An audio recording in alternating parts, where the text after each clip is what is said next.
तो आज मैं आप सबको एक डरावनी चुड़ैल की कहानी सुनाने जा रही हूँ। एक छोटे से गांव में एक चुड़ैल रहती थी। बहुत शक्तिशाली और देखने में डरावनी थी। लोग उसे देखते ही डर जाते थे।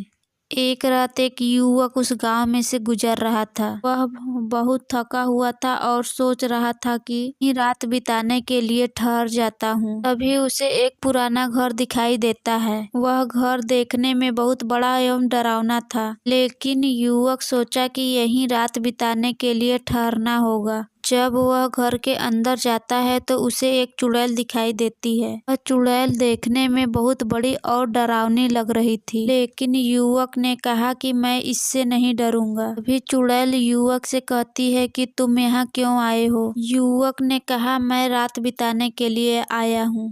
चुड़ैल ने कहा ठीक है, तुम यहाँ रात बिता सकते हो, लेकिन तुम्हें मेरी एक शर्त माननी होगी। युवक ने उस चुड़ैल से कहा कि मैं तैयार हूँ, तुम्हारा शर्त क्या है? चुड़ैल ने कहा तुम्हें रात में मेरे साथ नाचना होगा। युवक ने सोचा और फिर कहा ठीक है, मैं तैयार हूँ। रात में चुड़ैल ने युवक को नाचने के लिए कहा। युवक उस चुड़ैल का पीछा करते हुए दोनों पुराने जंगल में चले गए। चुड़ैल ने युवक से कहा कि यहाँ तुम्हें मेरे साथ नाचना होगा। युवक ने उस चुड़ैल से कहा ठीक है, मैं नाचने के लिए तैयार हूँ। युवक और चुड़ैल नाचने लगे, लेकिन चुड़ैल का नाचना बहुत डरावना था। लेकिन युवक ने हिम्मत नहीं हारी।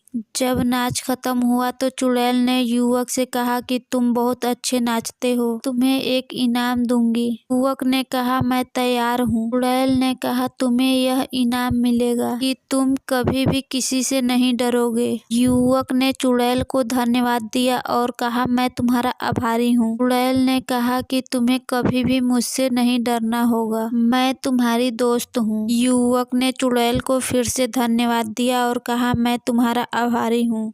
दोस्तों, यदि आप सबको यह कहानी अच्छी लगी तो हमारे चैनल को सब्सक्राइब कर दें और बेल आइकन को प्रेस करना ना भूलें।